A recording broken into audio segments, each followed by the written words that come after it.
அனைவருக்கும் வணக்கம். Welcome to TNPSC Ganesh YouTube channel. Friends, நம்ம ஜிகே கொஸ்டின்ஸ் குரூப் 4 குரூப் 2க்காக தினமும் 30 கேள்விகளாக பாட்டு வரோம். இன்று பார்த்தீங்கன்னா அந்த 30 கேள்விகள் என்னங்கிறத பார்த்துடலாம். மத்திய ஆயுத காவல் படை எந்த அமைச்சகத்தின் கீழ் செயல்படும்? மத்திய ஆயுத காவல் படை எந்த அமைச்சகத்தின் கீழ் செயல்படும்? ஆப்ஷன்ல பார்த்தீங்கன்னா மத்திய உள்துறை அமைச்சகம். இதெல்லாம் 7th வரும் பாலிட்டியில. மிண்டோ மார்லி சீர்திருத்தம் அறிமுகப்படுத்தப்பட்ட ஆண்டு எந்த ஆண்டு? மிண்டோ மார்லி சீர்திருத்தம் அறிமுகப்படுத்தப்பட்ட ஆண்டு ஆப்ஷன்ல பாத்தீங்கன்னா 1909ஆம் ஆண்டாகும். பிராமணர் அல்லாதோரின் சமூக அரசியல் மற்றும் பொருளாதார நலன்களை முன்னேற்றுவதற்காக நிறுவப்பட்ட அமைப்பு எது? பிராமணர் அல்லாதோரின் அரசியல் மற்றும் பொருளாதார நலன்களை முன்னேற்றுவதற்காக நிறுவப்பட்ட அமைப்பு ஆப்ஷன்ல பாத்தீங்கன்னா தென்னிந்திய விடுதலை கூட்டமைப்பு. இதுதான் பின்னாளில் என்னவென அழைக்கப்பட்டதுன்னா நீதி கட்சி என்று அழைக்கப்பட்டது. இது பாத்தீங்கன்னா 1916ஆம் ஆண்டு ஏற்படுத்தப்பட்டது. பண்டைய இந்தியாவில் தனி மனிதனின் சமூக கடமைகளை வரையறுப்பது எது? பண்டைய இந்தியாவில் தனி மனிதனின் சமூக கடமைகளை வரையறுப்பது ஆப்ஷன்ல பாத்தீங்கன்னா ஸ்மிருதிகள். இந்திய சட்டங்களை நெறிமுறைப்படுத்த சட்ட ஆணையத்தினை அமைத்தவர் யார்? இந்திய சட்டங்களை நெறிமுறைப்படுத்த சட்ட ஆணையத்தினை அமைத்தவர் ஆப்ஷன்ல மெக்காலே பிரபு ஆவார். கூற்று ஒன்று பாருங்க. சமய சார்பற்ற என்ற சொல்லானது 1950ஆம் ஆண்டு ஏற்றுக்கொள்ளப்பட்ட நமது அரசியல் அமைப்பில் குறிப்பிடவில்லை. கூற்று 2, இந்திய அரசியலமைப்பில் 42வது சட்ட திருத்தத்தின் மூலம் முகவுரையில் சமய சார்பற்ற என்ற சொல் 1978ஆம் ஆண்டு சேர்க்கப்பட்டது. நமக்கு தெரியும் 1976ஆம் ஆண்டு. இதுல ஆப்ஷன்ல பாத்தீங்கன்னா கூற்று 1 சரி, 2 தவறான ஒன்றாகும். மாநில ஆளுநராக நியமிக்கப்படுவதற்கான தகுதி அல்லாதது எது? மாநில ஆளுநராக நியமிக்கப்படுவதற்கான தகுதிகள்ல அப்படி ஆப்ஷன்ல பாருங்க. அவர் இந்திய குடிமகனா இருக்கணும், 35 வயது உடையவராக இருக்க வேண்டும், ஆதாயம் தரும் எந்த பதவியும் அவர் வகிக்க கூடாது, இதுல சட்டமன்ற உறுப்பினராக இருத்தல் வேண்டும் என்பது தகுதி கிடையாது. கூற்று 1, நவம்பர் 10ஆம் நாள் உலக மனித உரிமைகள் தினமாக கொண்டாடப்படுகிறது. இது நவம்பர் கிடையாது, டிசம்பர் 10 தான் வரணும். இது 1960ஆம் ஆண்டிலிருந்து வழக்கமாக கடைபிடிக்கப்படுகிறது. இது பாத்தீங்கன்னா 1948 டிசம்பர் 10 தான் அந்த பிரகடனம் செய்யப்பட்டது. அந்த நாளை டிசம்பர் 10 உலக மனித உரிமைகள் தினமாக அனுசரிக்கப்படுகிறது. ஆப்ஷன்ல பாத்தீங்கன்னா 2 கூற்றுகளுமே தவறான ஒன்றாகும். இந்தியாவில் தேசிய மனித உரிமைகள் ஆணையம் நிறுவப்பட்ட ஆண்டு எந்த ஆண்டு? இந்தியாவில் தேசிய மனித உரிமைகள் ஆணையம் நிறுவப்பட்ட ஆண்டு ஆப்ஷன்ல 1993 அக்டோபர் 12 அன்று நிறுவப்பட்டது. கீழ் கண்டவற்றுள் எந்த ஒன்று இந்திய குடியுரிமை பெறும் வழிமுறைகள் கிடையாது? இதுல பிறப்பின் மூலம், வம்சாவளியின் மூலம், இயல்பு குடியிருப்பு மூலம், இதுல சொத்துரிமை மூலம் என்பது வழிமுறையாக கிடையாது. அடுத்த ஒன்று பொறுத்துக. ஜனவரி 15 என்ன தினம்? பிப்ரவரி 1, மார்ச் 10, அக்டோபர் 7. ஆப்ஷன்ல ஜனவரி 15 இராணுவ தினம், பிப்ரவரி 1 கடலோர காவல் படை தினம், மார்ச் 10 மத்திய தொழிலக பாதுகாப்பு படை தினம், அக்டோபர் 7 பாத்தீங்கன்னா விரைவு அதிரடி படை தினம். ஆப்ஷன் பி இதற்கு சரியான விடை. சுதந்திரமான நீதித்துறை என்ற கருத்தை முன்மொழிந்தவர் யார்? சுதந்திரமான நீதித்துறை என்ற கருத்தை முன்மொழிந்தவர் ஆப்ஷன்ல மான்டெஸ்கியூ என்பவராவார். தேசிய மனித உரிமைகள் ஆணையத்தின் தலைவரின் பதவிக்காலம் எவ்வளவு? தேசிய மனித உரிமைகள் ஆணையத்தின் தலைவரின் பதவிக்காலம்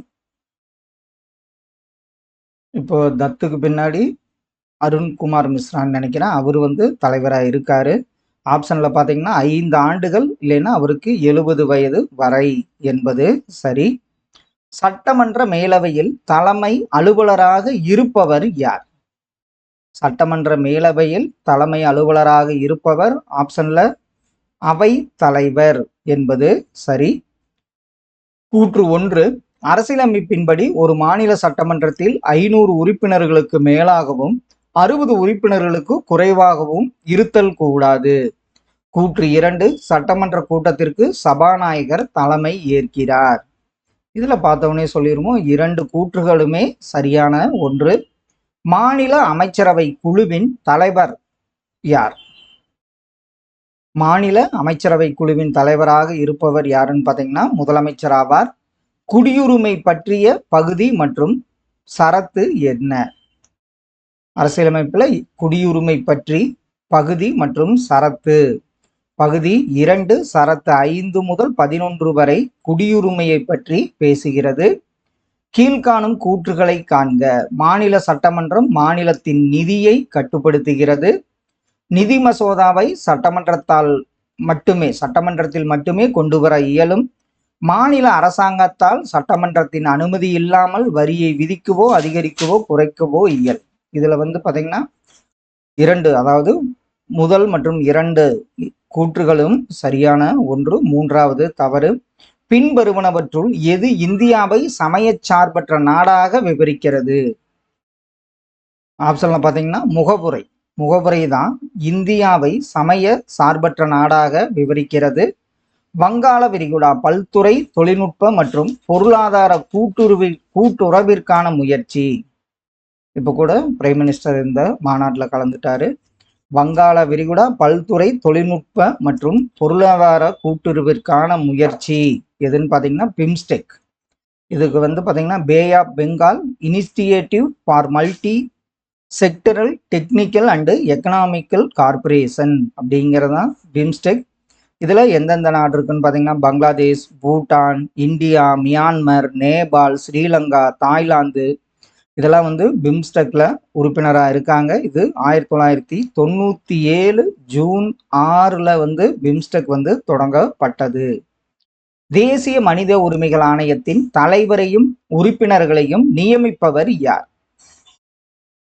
தேசிய மனித உரிமை ஆணையத்தின் தலைவர் உறுப்பினர்களை நியமிப்பவர் குடியரசுத் தலைவராவார். ஐநா சபை 1979 ஆண்டை என்ன சர்வதேச ஆண்டாக அறிவித்தது? 1979 ஆண்டை ஐநா பார்த்தீங்கன்னா ஆப்ஷன்ல குழந்தைகள் சர்வதேச ஆண்டாக ஐநா அறிவித்தது. அமைதிக்கான 5 பஞ்சசீல கொள்கையை அறிவித்தவர் யார்? அமைதிக்கான பஞ்சசீல கொள்கையை அறிவித்தவர் ஆப்ஷன்ல ஜவஹர்லால் நேரு அவர்கள். இந்திய உச்சநீதிமன்றத்தின் அமைப்பு மற்றும் அதிகார வரம்பினை கூறும் சட்ட பிரிவு எது? இந்திய உச்சநீதிமன்றத்தின் அமைப்பு மற்றும் அதிகார வரம்பினை கூறும் சட்டப்பிரிவு பார்த்தீங்கன்னா 124 முதல் 147 வரையாகும். இந்தியாவின் முதல் பொதுவுடைமைவாத மாநாடு எங்கு நடைபெற்றது? முதல் பொதுவுடைமைவாத மாநாடு பொதுவுடைமைவாத மாநாடு பார்த்தீங்கன்னா கான்பூர்ல நடைபெற்றது. மகாராஷ்டிராவில் பிராமணர் அல்லாதோர் இயக்கத்தை தோற்றுவித்தவர் யார்? மகாராஷ்டிராவில் பிராமணர் அல்லாதோர் இயக்கத்தை தோற்றுவித்தவர் ஜோதிபா பூலே ஆவார். சென்னை மாகாணத்தின் முதல் முதலமைச்சராக தேர்ந்தெடுக்கப்பட்டவர் யார்? முதல் முதலமைச்சராக நீதி கட்சியின் சார்பாக ஏ சுப்புராயலு அவர் தேர்ந்தெடுக்கப்பட்டார். நீதி கட்சியின் பங்களிப்புகளில் சரியானதை தேர்க. இந்து சமய அறநிலைய வாரியத்தை அமைத்தல், பஞ்சமர்களுக்கு நிலத்தை ஒதுக்கீடு செய்தல், மதிய உணவு திட்டம் அறிமுகம், பெண்களுக்கு வாக்குரிமை அளித்தல். இந்த 4மே சரியான ஒன்று. இதுல பங்களிப்புல இந்த 4ம் சரியானதாகும்.